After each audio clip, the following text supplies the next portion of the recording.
क्यों आत्मा के पास में जो मन है कि ये काम मैं करूं कि नहीं करूं, फिर बुद्धि निर्णय लिए है। अब बुद्धि निर्णय लेने से अब मन बुद्धि संस्कार तो ये जो गल रहा है तो ये तो सीधे गल रहे हैं। अगर हम उल्टे काम करो लगना तो चक्कर उल्टे कर जाएंगे, तो यो हमारे संस्कार बन जाए। लेकिन पहले एक बार आवाज मन में आवे है कि गलत काम करने थे इस काम में मत कर, फिर हम क्या सोचते हमें तो कोई देख रहा है, हमने तो कोई देखता ही तो नहीं, तो हम क्या है उस बुद्धि के ऊपर निर्णय ले लें कि गलत काम करें तो अच्छा काम करें, लेकिन अंदर से आवाज आवे गलत काम करते कि सामने मत कर, तो वो नहीं सोचे कि मैंने का कोई देख रहा है मैं कर लूं, तो वो हमारे उल्टे संस्कार होता है। और ये उल्टे संस्कार होने से फिर हमारे काम सारे उल्टे उल्टे होने लगते। तो फिर हमने सोचा कि यू गाड़ी है, तो यू शरीर जो है यू अपनी गाड़ी अगर इसने हम नवाएंगे धोवाएंगे तो ये चलेगा, जो नहीं चलेगी।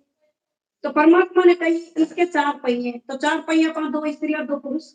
अगर चार पहिए ना हो तो दो पहिया हमें स्त्री है तो दो पहिया ने कैसे नहीं दे रहा है कि गाड़ी ने कैसे रोड पाऊं, धक्का मार के चला मैं। और जब चार पहिए बराबर होंगे तो ये तो रबक के चलेगी। फिर भी भगवान ने यह बताया कि गाड़ी तो यह है, लेकिन गाड़ी में पेट्रोल नहीं हुआ नवा धुआ कर तैयार कर दी गाड़ी चलेगी नहीं चलेगी। अगर इस गाड़ी में ड्राइवर बैठ गया और ड्राइवर ने नशा कर लिया दारू पी, तो वो क्या ड्राइवर चला पाएगा, कहीं ना कहीं एक्सीडेंट करेगा। तब परमात्मा ने कही कि ये शरीर का आधार इस गाड़ी से लिया, ये जो तुम्हारा शरीर है या गाड़ी है, और इस गाड़ी की अगर सफाई नहीं करेंगे नवाई दवाई नहीं करेंगे तो या इस शरीर का क्या हाल हो जाएगा। इसी में परमात्मा कह के जब आत्मा निकल जाएगी तो तुम्हारी गाड़ी खाली खोखला पड़ी रह जाएगी, फिर इसको नहीं कहेंगे ले चलो नीचे। अच्छा ये तो था पहला चैप्टर।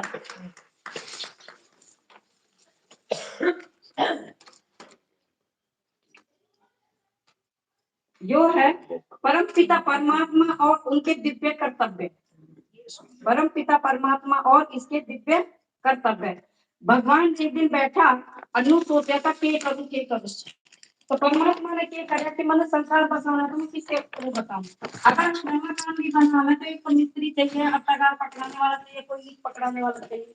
परमात्मा ने ब्रह्मा द्वारा स्थापना, विष्णु द्वारा पालना, शंकर द्वारा विनाश, तो उसने ये तीन तो बनाने से पहले बिगाड़ने वाला तैयार करे, जो इसने हम शिव माने शंकर ने, लेकिन यो कह दिया कि शिव की पहले ही रचना है। अब शिव का नाम बोलिए जो शिव था जिसकी प्रकाश से हम बने, एक आत्मा तो है या, और इसमें एक आत्मा प्रवेश करने से हम चैतन्य आत्मा बन जाए। तो ब्रह्मा ने यह स्थापना करी, तो सबसे पहले इस ब्रह्मा के संग भगवान आया जाता भागीरथ। भागीरथ कौन था, तो जो सौभाग्यशाली रथ हो, तो क्या की गंगा लाया, तो गंगा यु किस चीज के लाई, पानी की गंगा को लाया कौन, यो लाया ज्ञान की गंगा, यानी परम पिता परमात्मा शिव इसके अंदर प्रवेश हुआ, और इसके अंदर प्रवेश होने से एक के अंदर होकर और फिर हमको सबसे कही कि भाई तुम अपना गली गली में नजर बता सको। अब एक ब्रह्मा बाबा तो अकेला नहीं जा सके, जो भी हमारी तरह दृष्टि है, इसके भी चार पुत्र है, बेटा बेटी है, सारे परिवार से बहू है, सारा परिवार। तो भगवान ने ये युग क्यों चुना, क्योंकि अगर मैं शरीर जैसा मनुष्य में नहीं आऊंगा तो गृहस्थी स्वरूप सोचेंगे कि हम तो भगवान का नाम ले ही ना सके।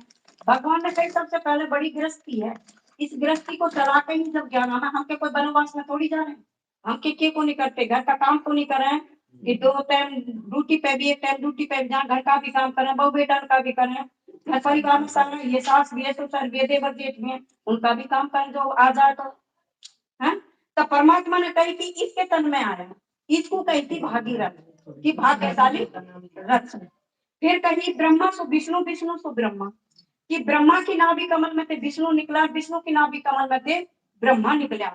हमने भजन बहुत गाए, लेकिन इस चीज के बारे में बेरा था क्यों कारण के कि 5000 साल तक जब विष्णु ने प्रतिज्ञा करी तो ब्रह्मा की नाभि कमल में थे विष्णु बने, तो विष्णु क्यों कर बने, अब ये ब्रह्मा है, तो ब्रह्मा की शादी होने के बाद में तो ये लक्ष्मी नारायण बने, और लक्ष्मी नारायण बनते के साथ में तो उनको कहना कि शादीशुदा होने के बाद में क्या कहना है कि लक्ष्मी आ गई हमारे घर में, बहू आ गए है तो लक्ष्मी बन के आ गए है। तो यो ब्रह्मा